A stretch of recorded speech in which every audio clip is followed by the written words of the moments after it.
Has the WWE return of Cody Rhodes been spoiled? And CM Punk has made his AEW return. But first is a top New Japan Pro Wrestling star heading to AEW. With Kota Ibushi currently on hiatus after a fallout with New Japan management, his future is up in the air with him having not wrestled since October 2021. This week, Ibushi would interact with his fans on Twitter and discuss the possibility of wrestling in All Elite Wrestling, with him answering the question as to whether he will show up there, and when asked, he would reply, "At least once." In a later tweet, he would hint at a potential reunion with his Golden Lovers tag team partner Kenny Omega, with him writing, "I'm going because there are kind of a lot of AEW expectations, maybe 3 times. I can't promise that the card will be set up correctly, but lovers can reunite." When asked about his dream opponent in AEW, he'd choose a long-term rival of Omega, with him saying Adam Page. Ibushi was injured last October in the G1 Climax final against Kazuchika Okada, and although it is believed that he has recovered, his disagreements with New Japan management have kept him in limbo. New Japan have since addressed the situation, with it being announced that Ibushi would receive a penalty for an unauthorized appearance that they believed breached his contract, and an official who allegedly harassed Ibushi also received a penalty. Although Kota has previously suggested he was fired from the company, it seems that this isn't the case, at least for now, with his future still unknown.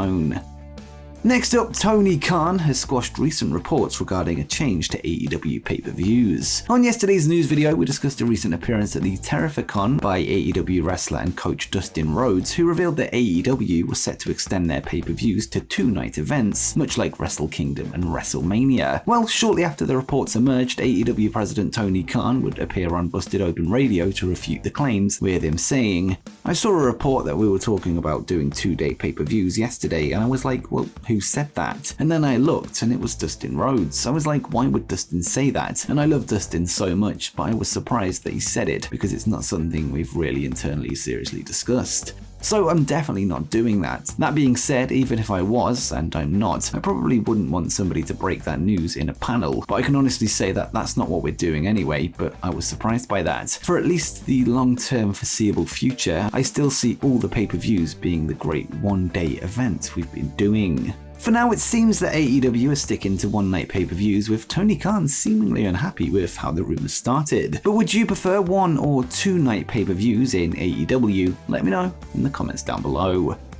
Next up, an AEW star has changed their ring name. Over recent months, Tay Conti has appeared alongside her brand new husband, Sammy Guevara, with them both being members of the Jericho Appreciation Society. The couple would get married in real life this past weekend, which appears to have triggered a name change for Conti. Whilst she won't be taking the name of Guevara, at least on screen, she will now be going by her maiden name of Mello, last night being billed for her match this Friday on Rampage as Tay Mello. Conti was a name from her previous marriage to judoka Jorge Conti, with Mello being a shorter version of her family name of Melo del Carvalho. On AEW Rampage this Friday, Sammy Guevara and Tay Mello will put their AAA World Mixed Tag Team Championships on the line against Dante Martin and Sky Blue, their first match together since tying the knot. They've held the belts since the Triple Mania 30 Monterey show on April 30th, with this actually being their first defense.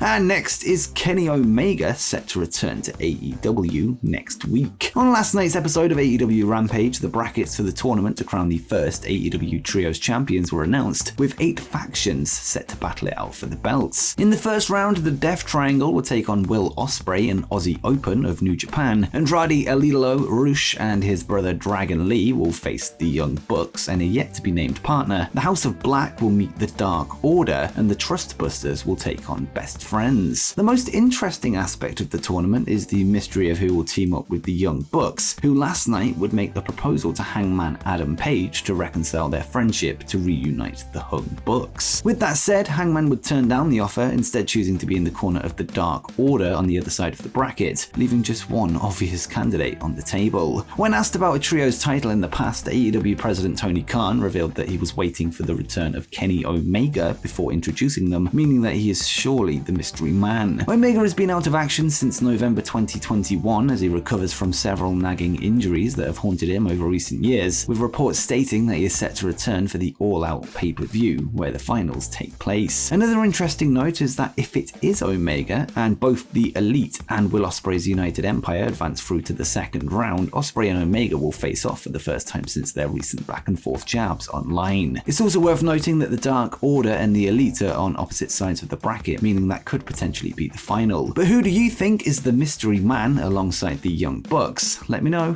in the comments down below. Next up, has a wrestling legend retired. With WWE announcing a tournament to crown the new WWE Women's Tag Team Champions, speculation grew as to who could fill the spot as the partner of Asuka, this before it was revealed to be Alexa Bliss. One fan on Twitter would ask former WWE Women's and Divas champion Mickie James if she will be the one to enter the tournament, something that she would shut down before suggesting that she is finished with wrestling, and Mickie would say, "No, I feel I'm done in wrestling, but you can watch along with me and Nick Aldis tonight on Millions.co." If the retirement does come to fruition, Mickie leaves in-ring action with 10 major women's titles across TNA and WWE, with a career that has spanned 23 years. Mickie's last appearance in WWE took place in January 2022, where she appeared in the Royal Rumble match with her Impact Knockouts Championship belt, as well as her Impact Music Hardcore Country, a moment that got the internet talking. Since then, she's wrestled several times in Impact, NWA, and GCW, with her last match taking place on June 16th at an ABC show in France, losing to their women's champion Shanna via no contest.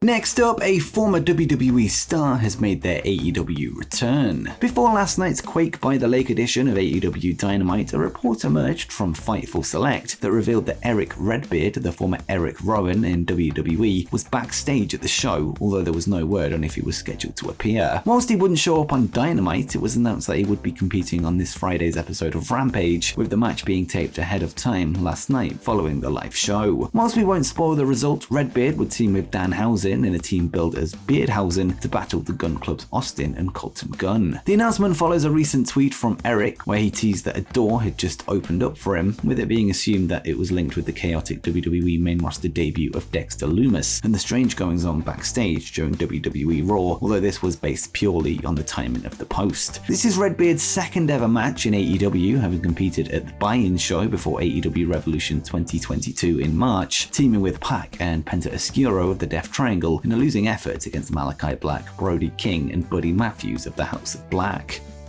Next up, has the WWE return of Cody Rhodes been spoiled? With WWE heading to the Scotiabank Arena in Toronto on August 22nd for an episode of Monday Night Raw, the venue would tweet out a link to where fans can purchase tickets, with an interesting mention of a yet-to-be-announced matchup. The Scotiabank Arena would take to Twitter to hype up WWE's upcoming show, with them writing, "WWE returns to the Scotiabank Arena for the first time in over 3 years. See Cody Rhodes versus Seth freaking Rollins on August 22nd. Whilst Cody doesn't appear on the poster for the event itself, the mention of a rematch with Seth Rollins caught fans' eye, with Rhodes of course being out due to injury, with him expected to be on the shelf for some time. With that said, Cody himself has hinted at a potential impending return, with him simply tweeting, "What's next?" Although a match with Rollins is seemingly scheduled for August 22nd in Toronto, there's also a chance his return could take place next week on the August 15th edition of Raw in Washington, D.C., the capital of the United States, and a very fitting city for the return of the American Nightmare. Either way, fans will have to tune into Raw to find out, with Cody seemingly set for his first WWE appearance of the Triple H era. And finally, CM Punk has made his AEW return. In the main event of AEW Dynamite Quake by the Lake, Jon Moxley would defend the interim AEW World Championship against Chris Jericho, who would throw back to his days as the Lionheart. After a grueling match between the two men, Moxley would walk away with the submission victory after tapping his opponent out with a bulldog choke, making the third defense of his reign. This wasn't the end of the night for the champion, however, as the Jericho Appreciation Society would run in to attack him before the odds were evened by the Black Blackpool Combat Club, as well as Eddie Kingston and Ortiz, although it still wasn't enough. Cue the music of CM Punk, who would wipe out the JAS before a face-off with Jon Moxley, with the AEW World Champion meeting the interim AEW World Champion for the first time since Punk's injury back in June. Interestingly, there was only one belt to be seen during the segment, the one which Moxley was holding, which I feel was a nice touch to show Punk needs to prove he is still the champion. Punk has been the AEW World Champion since Double or Nothing on May 29th, whilst Moxley has held the interim title since the Forbidden Door event on June 26th, with them seemingly set to main event the upcoming All Out pay-per-view on September 4th in Chicago, Illinois. With CM Punk now back in action, it feels like it's just a matter of time before the feud continues between himself and the absent MJF, who hasn't been seen since the infamous pipe bomb promo on June 1st, which saw an injured Punk chase him off during the commercial break. But who do you think leaves AEW All Out as the real world champion? Let me know in the comments down below. And before you go, make sure you check out every All In wrestler that didn't sign for AEW.